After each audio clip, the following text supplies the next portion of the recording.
Hello dear students. आज हम बात करेंगे एसेंट ऑफ सेप की। एसेंट ऑफ सेप बेसिकली जो वाटर का मूवमेंट है प्लांट के अंदर, उसी को ही कहा जाता है। यानी प्लांट जो है सोइल से वाटर को किस तरह से एब्जॉर्व करता है और वाटर के साथ मिनरल्स को ग्रेविटेशनल फोर्स के अगेंस्ट में कैसे ऊपर की तरफ जो है उठाता है, इस पूरी प्रोसेस को ही हम एसेंट ऑफ सेप के नेम से जानते हैं। डेफिनेशन की अगर हम बात करें तो upward movement of absorb water and mineral against the gravitational force up to top pressure, top part of gravitation is called ascent of sap. तो इसी को हम एसेंट ऑफ सेप के नाम से जानते हैं। Ascent of sap is take place mainly by the xylem element. Mainly जो है जाइलम एलिमेंट होते हैं, उनके थ्रू जो है ये लगाया जाता है। Spherically xylem vessels and tracheids, जो बेसिकली जाइलम एलिमेंट में जो है वेसल्स होती है और ट्रैकिड्स होते हैं, इनके द्वारा जो है वाटर का मूवमेंट होता है। यानी वाटर का जो एसेंट ऑफ सेप होता है, वाटर और मिनरल जो मूव करते हैं प्लांट के अंदर, वो बेसिकली दो स्ट्रक्चर से मूव करते हैं। एक तो वेसल्स हैं और दूसरी ट्रैकिड्स हैं। अब देखिए इस चीज़ को यहाँ एक्सपेरिमेंट की वाटर का मूवमेंट जाइलम से होता है और जाइलम के ट्रैकिड्स और वेसल से होता है। इसको जो है एक एक्सपेरिमेंट के द्वारा यहाँ पर शो किया गया है। इस एक्सपेरिमेंट के अंदर क्या किया गया है कि बाल्सम एक प्लांट होता है, उस प्लांट के एक स्टेम लिया गया है और उसको ऊपर नीचे से काट के उसको सेफ्रेनिन के सॉल्यूशन में डिप कर दिया गया है। अब कुछ घंटों के लिए जो है 2-3 घंटे के लिए उसको सेफ्रेनिन में छोड़ दिया है और अब वो वाटर जो है वो मूवमेंट होगा वाटर का ऊपर की तरफ, वाटर ऊपर की तरफ मूव करेगा और वाटर की तरफ ऊपर की तरफ मूव करेगा तो उसके साथ साथ सेफ्रेनिन भी मूव करेगी। और जैसे जैसे सेफ्रेनिन मूव करेगी तो उसकी जब टेस्ट करते हैं उसकी ब्रांचेज में, उसकी लीव्स में, बाल्सम जो प्लांट होता है उसकी लीव्स और इनके अंदर जब टेस्ट किया जाता है, चेक किया जाता है, तो आप देखते हैं कि उन रूट्स के अंदर जो है कलरफुल हो गई है वो रूट्स, यानी पिंक कलर उनके अंदर पहुंच गया है। तो रूट्स के अंदर पिंक कलर हो गया है। बाद में जब उसके स्टेम और इनकी बात करी हमने, तो स्टेम और लीव्स के अंदर भी जब टेस्ट किया तो जो है वहाँ पर भी देखा कि जो उसकी वेन्स थी, उन वेन्स के अंदर स्पेशली जो जाइलम वाले जो ये एलिमेंट थे वो जो है पिंक कलर के हो गए। इससे प्रूव होता है कि जो है जो वाटर का ट्रांसपोर्ट होता है, वो ट्रांसपोर्टेशन होता है वो जाइलम के द्वारा ही होता है और जाइलम में भी जो है ट्रैकिड्स और वेसल्स के थ्रू ही होता है। आप जानते हुए ये कोई ज़्यादा कोई इंपॉर्टेंट वाली बात नहीं है, लेकिन फिर भी आप ये पूरा एक्सपेरिमेंट है, पढ़ लेना इसको एक बार, आ जाएगा समझ में, इसकी कोई बात नहीं है। अब अपन बात करते हैं अपने मैकेनिज्म ऑफ एसेंट ऑफ सेप की। वाटर जो ऊपर मूव करता है और वाटर के साथ जो मिनरल ऊपर की तरफ मूव करते हैं वो कैसे करते हैं, उसकी क्या क्या मैकेनिज्म होती है। अलग अलग साइंटिस्ट ने जो है अलग अलग मैकेनिज्म दी है और इनमें से बहुत सारे मैकेनिज्म सही भी है और बहुत सारे मैकेनिज्म गलत भी है। कोई भी पूरी तरह से जो है इफ़ेक्टिव और बिल्कुल 100% जो सभी प्लांट पे लागू हो, ऐसी कोई मैकेनिज्म नहीं है। अलग अलग प्लांट के अंदर अलग अलग मैकेनिज्म लागू होती है। तो हम यहाँ पर सभी की अपन बात करेंगे। बेसिकली जो mechanism of ascent of sap है, इसको हमने 3 पार्ट में डिवाइड किया है। Number 1 vital force theory, number 2 root pressure theory और नंबर 3 फिजिकल फोर्स थ्योरी। तो फर्स्ट बात करते हैं वाइटल फोर्स थ्योरी। वाइटल का मतलब आप समझते हो लिविंग थिंग्स, यानी प्लांट के अंदर जो सेल्स होती है, लिविंग सेल्स होती है, वो लिविंग सेल्स जो है वो एनर्जी प्रोड्यूस करती है, एनर्जी का यूटिलाइज करते हुए वाटर को ऊपर की तरफ मूव करती है। यानी इस प्रोसेस के अंदर प्लांट को जो है एनर्जी खर्च करनी पड़ती है। एक तरह का एक्टिव ट्रांसपोर्टेशन होता है वाइटल फोर्स थ्योरीज के अंदर। According to this theory, ascent of sap in the plant occurs by vital force which is developed due to the many activities of biological reactions take place in the cells following some scientist regarding to vital force theory are. तो बस वही है कि कोई plant होता है, plant की vital activities जो होती है और वाइटल एक्टिविटीज़ से जो है ये वाटर ऊपर की तरफ मूव करता है। अलग अलग साइंटिस्ट है जिन्होंने जो है अलग अलग टाइम पे जो है यहाँ पर जो है कुछ थ्योरीज दी है, उनके बारे में अपन यहाँ पर बात करेंगे। बेसिकली 3 साइंटिस्ट की अपन बात करेंगे। फर्स्ट है गोडलेवस्की साइंटिस्ट थे, जिन्होंने बताया, उन्होंने थ्योरी दी थी रिले पंप थ्योरी। कौन सी थ्योरी दी थी? Relay pump theory. इन्होंने बताया कि जो रूट होती है उनमें उसकी जो सेल्स होती है एक पंप की तरह काम करती है, और वो पंप जो है रिले पंप कहलाता है। वो पंप जो है पानी को ऊपर की तरफ ऊपर की तरफ चढ़ाने का काम करता है। According to Godlewski the relay pump theory there is a periodic change atmospheric pressure of xylem, parenchyma and medullary rays.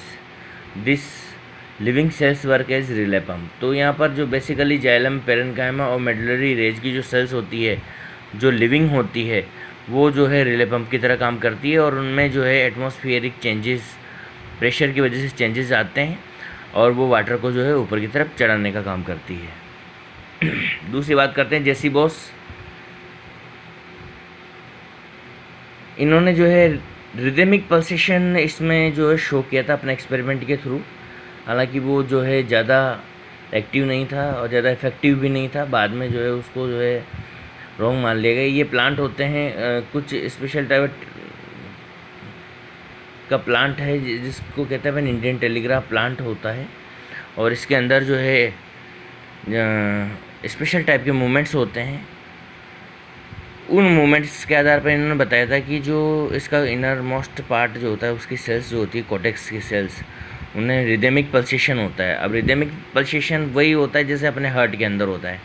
Heart जैसे पंप करता है ना, वैसे ही ये यहाँ का टिश्यू जो है उसके अंदर रिदमिक पल्सेशन होता है, और वाटर को वो पंप करने का काम करता है। तो ये भी इनवैलिड रही, ये भी ऊपर वाली भी इनवैलिड है, ये भी इनवैलिड है, और स्ट्रासबर्गर की भी लगभग इनवैलिड सी है। इसमें भी ऐसा कुछ वैलिड नहीं है, क्योंकि ये थ्योरीज थी वो ज़्यादातर जो है कुछ एक्सपेरिमेंट के बेस पे थी, बट इनका कोई साइंटिफिक बाद में रिसर्च हुई तो इनके ऊपर कोई साइंटिफिक बेस इनका मिला नहीं। स्ट्रासबर्गर ने क्या कहा? According to him there is a no any direct relation between activity of living cells and ascent of cell. कोई डायरेक्ट इन दोनों के बीच में रिलेशन नहीं है। बात बिल्कुल 100% आज भी सही है। But the pressure of living sales from the atmosphere from this process, परंतु जो है यहाँ पर ये जो प्रेशर जो क्रिएट होता है वो लिविंग सेल की वजह से होता है, ऐसा इन्होंने कहा है।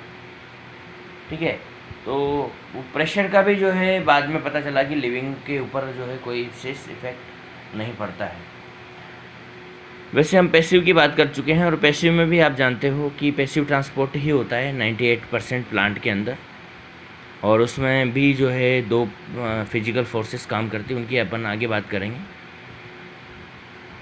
इसके बाद में एक और जो सेकंड पार्ट हो गया, ये फर्स्ट यानी वाइटल फोर्स थ्योरी कंप्लीट हो गई, और ये सेकंड यहाँ पर आ गया। ये फर्स्ट थी वाइटल फोर्स थ्योरी, और ये सेकंड रूट प्रेशर थ्योरी। इन्होंने बताया कि रूट प्रेशर थ्योरी के अंदर की रूट की जो सेल्स होती है, उन सेल्स में जो है सॉल्यूशन में जब वाटर और सॉल्यूशन के जब संपर्क में आती है तो एक अपने आप में एक प्रेशर वहाँ पर क्रिएट होता है सेल वॉल की वजह से, और वो जो प्रेशर होता है उसी प्रेशर को हम रूट प्रेशर के नाम से जानते हैं, और वही प्रेशर जो है प्लांट को जो है आगे की तरफ पुश करने का काम करता है। ठीक है, तो देखिए यहाँ पर due to the entrance of water और solution a kind of tension pressure develop on the cell wall.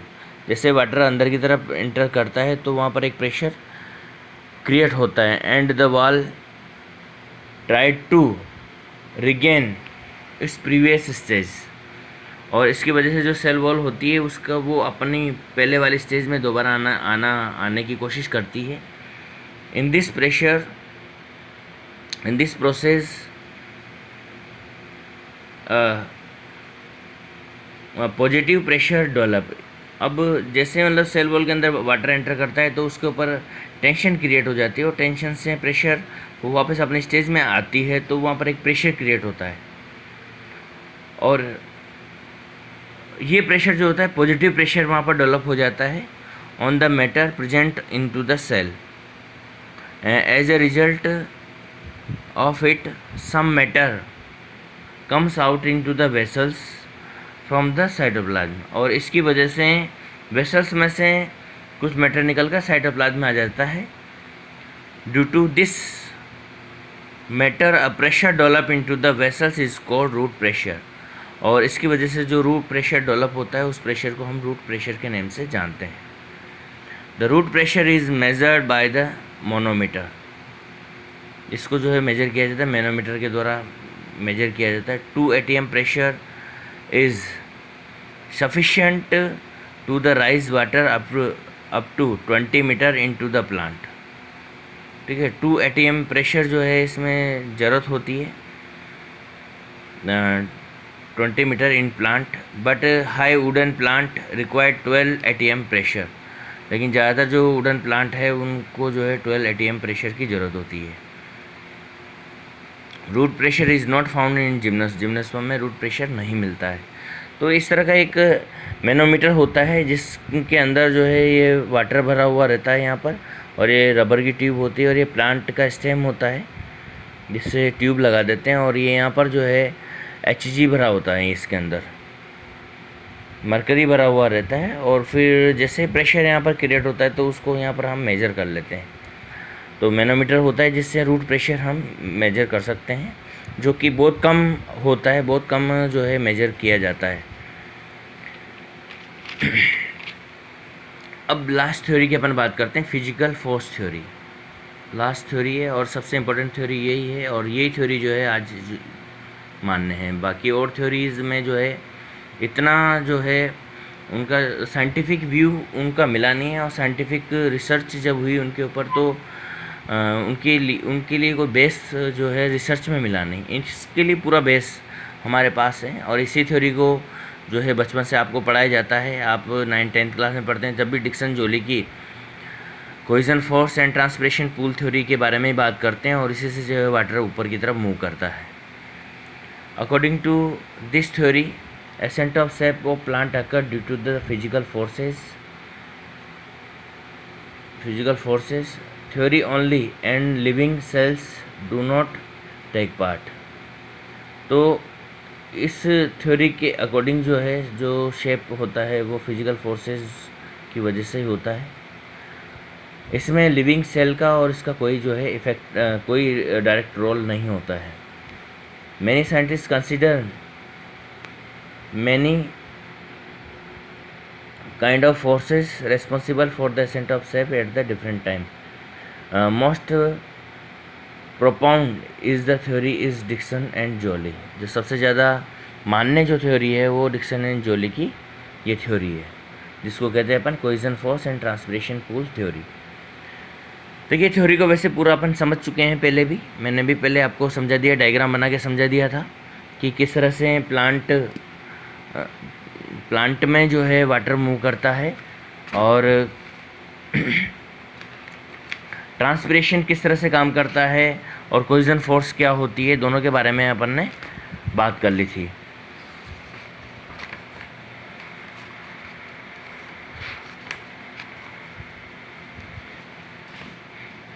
देखिए यहाँ से अपन फिर से दोबारा बात करते हैं कि जैसे ये प्लांट है और ये रूट है, और रूट में रूट हेयर्स निकले हुए हैं, और ये ऊपर स्टेम है, और ये इसकी ब्रांचेज है और लीव्स है।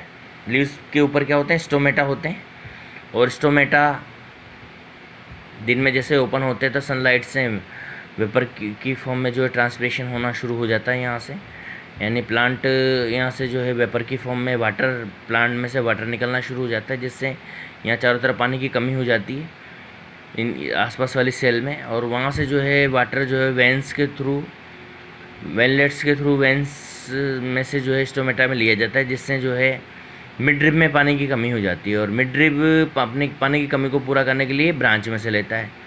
जिससे ब्रांच में कमी हो जाती है और ब्रांच अपनी कमी को पूरा करने के लिए स्टेम में से लेता है, जिससे स्टेम में कमी हो जाती है और स्टेम फिर किससे लेता है, रूट से लेता है और रूट फिर सोइल से लेती है। तो इस तरह से एक ट्रांसपिरेशन की वजह से पुल यहाँ पर बन जाता है, यानी ट्रांसपिरेशन होने की वजह से ऊपर की तरफ पानी खींचना शुरू हो जाता है। और दूसरा होता है कोइजन फोर्स। वाटर के मॉलिक्यूल होते हैं, उनके बीच में जो है कोइजन फोर्स होती है, आपस में एक दूसरे से जुड़े रहते हैं। एक इधर वाले को खींचता हूँ तो इधर वाला भी अपने आप खींचा हुआ चला जाता है। तो यहाँ से जैसे ही इधर की तरफ वाटर के मॉलिक्यूल खींचे जाएंगे इस जगह से, तो यहाँ जो वाटर के मॉलिक्यूल एक दूसरे से बंधे हुए हैं वो भी अंदर की तरफ इसमें अपने आप ही एंटर होते चले जाएंगे। तो दोनों फोर्स यहाँ पर काम करती है, कोइजन फोर्स थ्योरी और ट्रांसपिरेशन पुल और कोइजन force. According to this theory, there are three main compounds involved into the ascent of shape. Number one, cohesion force. Mutual attraction between the water molecule. Water molecule जो होते हैं उनके बीच में attraction होता है, is known as cohesion force, which is the form continuous water column, जो कि water जो है वाटर के बीच में वाटर के मोलिक्यूल को जोड़े रखती है। दूसरी होती है adhesive force, attraction between xylem wall and water. Water और जाइलम के बीच में भी अट्रैक्शन फोर्स होता है, जिससे हम एडेसिव फोर्स के नाम से जानते हैं, जिससे वाटर उससे होल्ड करके ऊपर की तरफ बढ़ता है। और ट्रांसपिरेशन पुल, टेंशन और negative pressure develop in the xylem due to the rapid transpiration in the leaves. Leaves में रैपिड ट्रांसपिरेशन होता है और उससे वाटर जो है ऊपर की तरफ तेज़ी से चढ़ता है, बिकॉज ऑफ हाई डीपीडी, क्योंकि लीव्स की जो है डीपीडी सबसे ज़्यादा हाई होती है।